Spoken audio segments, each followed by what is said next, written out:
voleva celebrare la peste.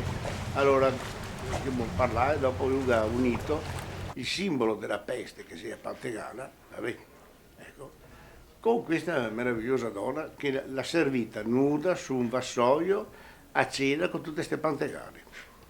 E li scampai tutti e donne saltava sui careghe, però lo scandalo è Ma l'aveva fatto. fatta sta roba? E c'era fatta queste pantegane mi credo, no? Perché No?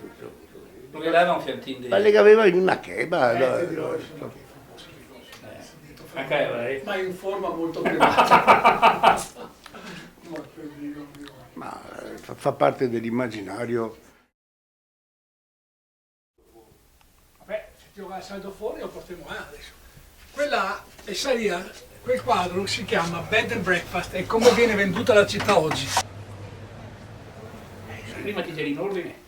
No, non sono mai stato in ordine, però È il suo ordine, il caos è la dimensione dove per casi fortuiti si formano delle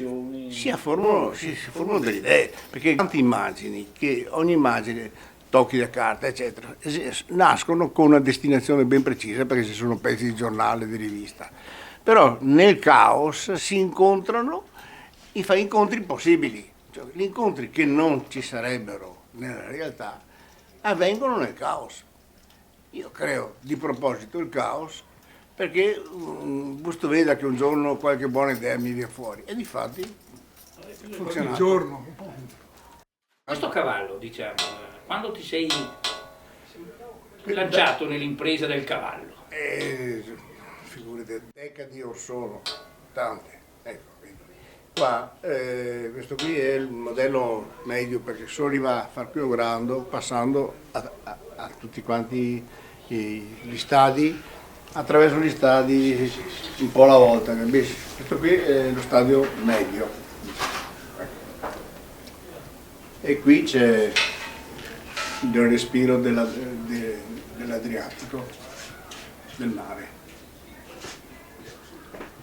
sulla sabbia.